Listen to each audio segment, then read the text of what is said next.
पश्चिम बंगाल की राजनीति में इस वक्त बड़ा संवैधानिक और सियासी संकट खड़ा हो गया है। चुनाव नतीजों के बाद शुरू हुआ टकराव अब एक नए मोड़ पर पहुंच चुका है। राज्यपाल ने पश्चिम बंगाल विधानसभा को भंग करने का आदेश जारी कर दिया है, जबकि मुख्यमंत्री ममता बनर्जी अब तक अपने पद से इस्तीफा देने को तैयार नहीं है। ऐसे में बंगाल की राजनीति में हलचल तेज हो गई है और पूरे देश की नजर अब कोलकाता पर टिकी हुई है। पश्चिम बंगाल के राज्यपाल आर.एन. रवि ने संविधान के अनुच्छेद 174 की उपधारा 2 के खंड बी के तहत मिली शक्तियों का इस्तेमाल करते हुए विधानसभा को भंग करने का आदेश जारी किया है।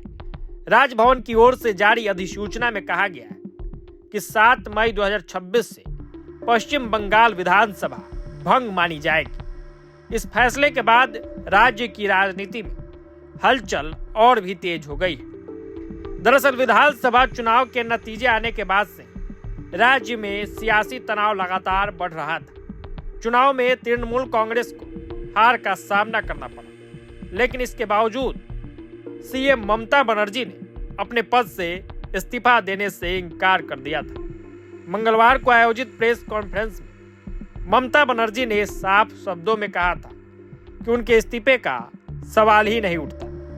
ममता ने दावा किया कि उनके पार्टी को जनता ने नहीं हराया, बल्कि साजिश के जरिए सत्ता से बाहर करने की कोशिश की गई। उन्होंने आरोप लगाया कि चुनाव प्रक्रिया पर गंभीर सवाल है और जनादेश को प्रभावित किया गया है। ममता के इस बयान के बाद बंगाल की राजनीति और ज्यादा गर्मा गई थी। इधर भारतीय जनता पार्टी लगातार नई सरकार बनाने की तैयारी में जुटी हुई है। पश्चिम बंगाल बीजेपी के एक प्रवक्ता ने कहा कि नई सरकार शनिवार को शपथ ले सकती है, लेकिन सबसे बड़ा सवाल यही था कि अगर मौजूदा मुख्यमंत्री इस्तीफा नहीं देती तो आगे की संवैधानिक प्रक्रिया क्या होगी। इस मुद्दे को लेकर राजनीतिक गलियारों में चर्चा चल रही थी। इसी बीच पूर्व मुख्य चुनाव आयुक्त एस.वाई. कुरैशी ने भी इस पूरे मामले पर प्रतिक्रिया दी है। टेलीग्राफ ऑनलाइन से बातचीत में उन्होंने कहा कि ऐसी दुर्लभ परिस्थितियों में